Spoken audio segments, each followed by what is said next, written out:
capture of the institution that directly controls the election system of our country, the Election Commission.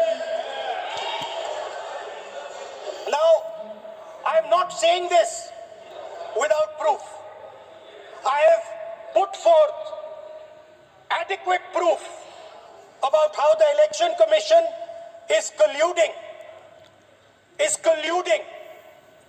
with those in power to shape the elections.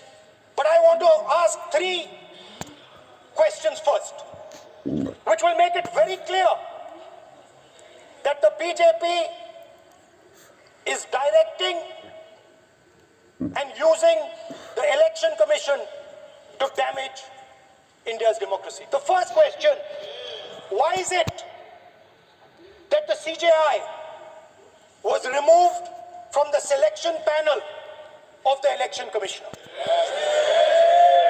What motivation could there be to remove the CJI? Do we not believe in the CJI? Of course we believe in the CJI. Why is he not in that room? I sit in that room. It is so-called a democratic decision. On one side, Prime Minister Narendra Modi and Mr. Amit Shah. On the other side, the leader of the opposition. I have no voice in that room. What they decide is what happens. So the first question, why is the Prime Minister and Amit Shah so keen on choosing exactly who the Election Commissioner is going to be?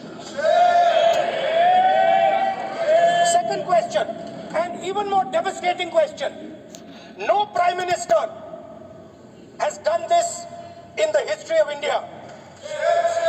In December 2023, this government changed the law. They changed the law to make sure that no election commissioner could be punished for any action they take while they are election commissioner. Yes.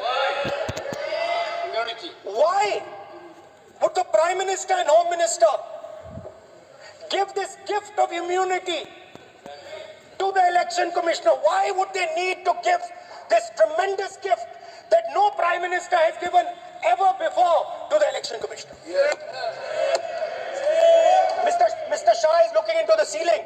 Maybe he will answer this question when he speaks.